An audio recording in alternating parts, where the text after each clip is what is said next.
Tayamum di kursi pesawat nggak boleh. Saya jelasin dulu gini. Kenapa sih nggak boleh Pak Ustaz? Pertama, kalau ikut mazhab Syafi'i, tayamum itu wajib pakai debu. Sementara di pesawat nggak ada debu. Debunya, debu yang harus kelihatan, bukan debu-debu yang berterbangan di udara. Itu debu yang nggak kelihatan oleh mata nggak boleh. Itu yang pertama. Yang kedua, kalau pengen ikut mazhab Maliki dan Hanafi, boleh tayamum tidak pakai debu, tapi sesuatu itu harus nempel dengan bumi, seperti pohon atau misalkan tembok, harus nyambung. Sementara pesawat nyambung nggak Bu? Nggak nyambung kan dengan bumi, ya, maka tidak boleh. Kalau mendarat, Hah? kalau mendarat, Iya. Mendarat enggak, kan enggak paten ya, harus paten kayak gini. Gigi teman-teman. Ya Bu ya, jadi alat pelihara pendapat Imam Syafi'i dan imam-imam yang lainnya tidak membolehkan tayamum di kursi pesawat. Maka tetap di pesawat itu harus wudu juga.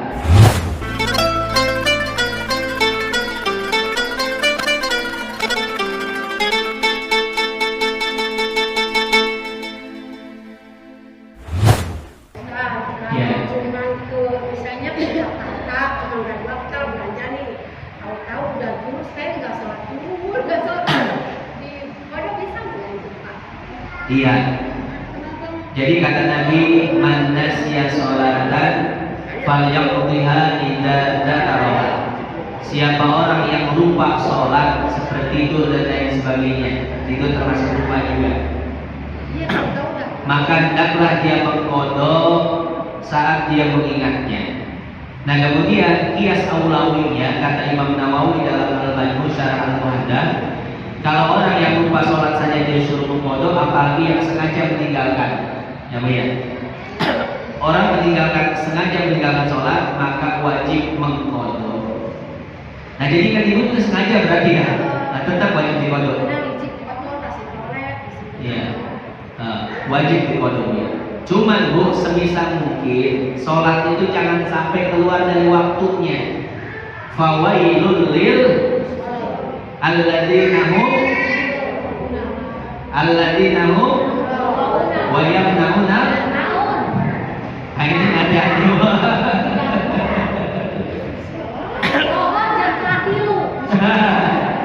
Tapi teguran naon bahwa setengah tilu teguran naon. Jadi Bu, sholat itu selama masih di dalam waktu boleh, walaupun di akhir waktu itu boleh. Nah, tidak termasuk fawailul. Yang termasuk fawailul lil musallin itu orang yang sholatnya di luar waktunya.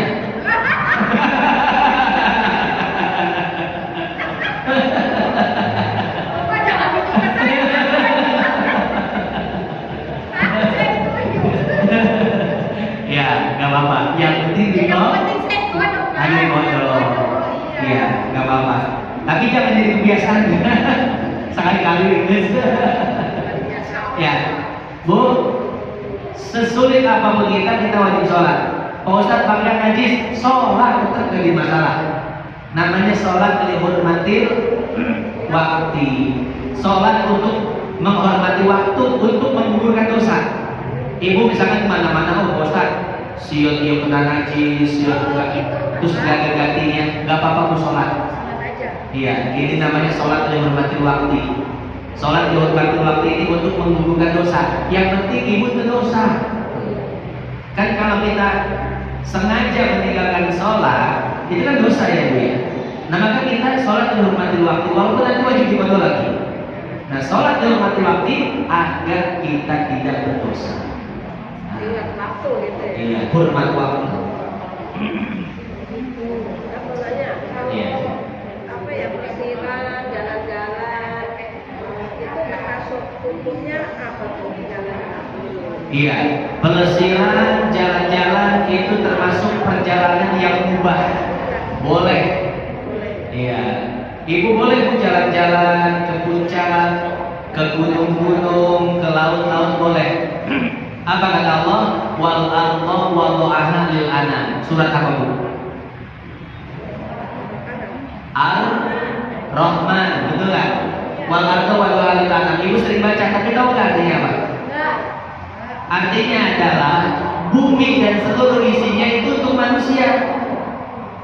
Allah menciptakan gunung, datangin gunung, camping, ya enggak? Jalan-jalan. Allah nyiptain laut, datangin jalan-jalan ke laut. Allah nyiptain bumi yang begitu indah. Silahkan kata Allah, nikmati apa yang ada di bumi. Boleh. Maka melakukan perjalanan untuk jalan-jalan hukumnya boleh, tidak jadi masalah. Jadi Bu, kalau Ibu misalkan jalan-jalan ke Puncak, ke Bandung, ke Lembang, Ciwidey, Pangalengan dan lain sebagainya, Ibu boleh tuh sholat jamaah, sholat qashar, karena itu perjalanan yang mubah, tidak jadi masalah. Ya. Wallah. Pak, Ustaz mau nanya satu lagi boleh nggak? Ya. Terus sedekah kifarat itu apa Pak? Sedekah kifarat. Contohnya kemana contohnya? Boleh terbeli. Iya, boleh Bu. Ya, Nabi Shallallahu Alaihi Wasallam bersabda, "Dawu mardhakum bis shadaqah." Obatilah orang yang sakit dari keluarga kalian atau kalian sendiri dengan sedekah. Tuh.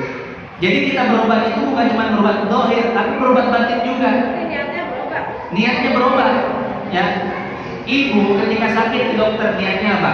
Berobat. Nah, itu obat zahir. Obat batin pakai sedekah, ya. Nah, ketika Ibu sakit coba keluarkan sedekah dengan niat sebagai obat. Maka insya Allah Bu, cepatnya itu lebih sembuhnya itu lebih cepat. Yang tadinya mungkin Allah takdirkan Ibu sakit 10 hari, tapi karena sedekah sakitnya cuma 5 hari. Ya Bu ya. Ke dokter juga.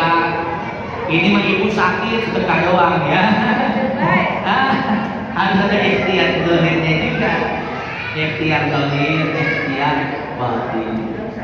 Nah itu ada hadis ya, dawu mardhakum bis shadaqah. Apa tadi namanya? Obatilah orang yang sakit di antara kalian dengan sedekah. Nah, itu sedekah sebagai kifarat, kafaroh, sebagai penembus dari sakit-sakit kita. Obat aja harus tembus ya Bu ya. Nah, sama sakit juga itu tembus dengan sedekah. Kurang lebih seperti itu. Jadi kifarat itu artinya tembusan Bu ya. Sedekah tembusan. Allah.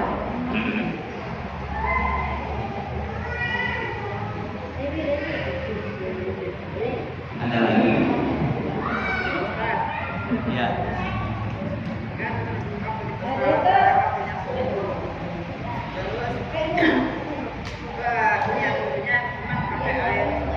Gimana tadi orangnya?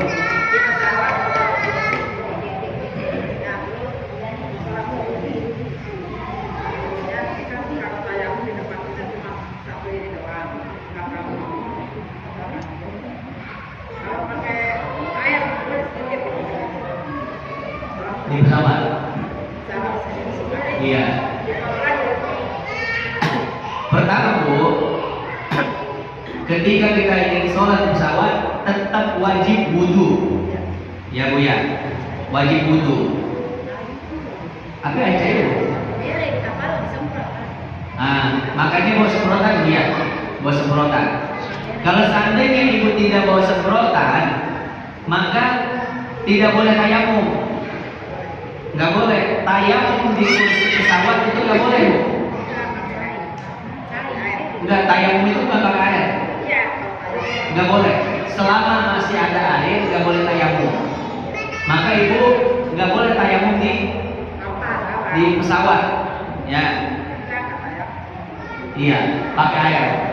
Tadi yang ditanyain dari kursi-kursi apa?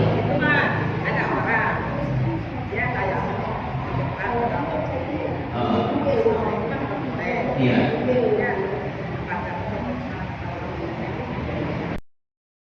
Iya, nggak boleh ya. Tayamum di kursi pesawat nggak boleh. Saya jelasin dulu gini. Kenapa sih nggak boleh Pak Ustaz? Pertama, kalau ikut mazhab Syafi'i, tayamum itu wajib pakai debu. Sementara di pesawat nggak ada debu.